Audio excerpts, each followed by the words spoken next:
Welcome to the Millionaire Club. If you're new here, don't forget to subscribe and turn post notifications on so you never miss another video. People who are successful and wealthy in life have learned to use money to their advantage. They do so by enforcing money laws that have been passed down since the beginning of time. When it comes to money, you only have two options.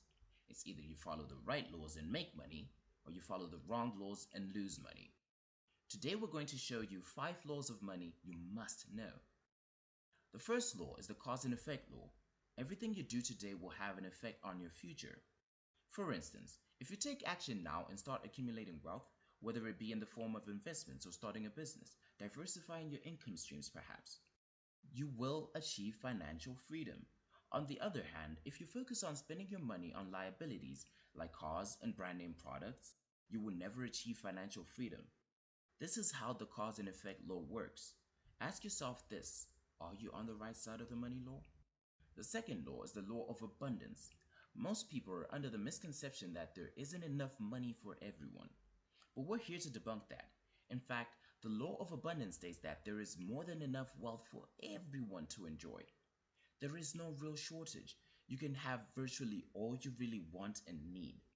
People become wealthy because they believe they have the ability to become wealthy. Because they believe this completely and entirely, they act accordingly. They consistently take the necessary actions that turn their beliefs into realities, and you can do that too. The third law of money is the law of capital. Your most valuable asset is your earning capacity, that is, your physical and mental capabilities. For instance, getting a degree is developing your human capital through the increase in knowledge and skills.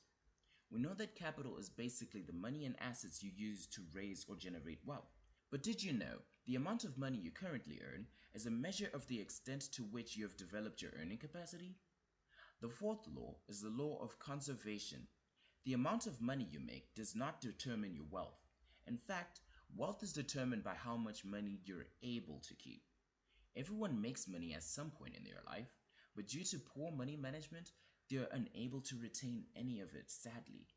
If you want to achieve financial freedom, then you must learn to save more money than you spend. That's what will separate the poor from the rich.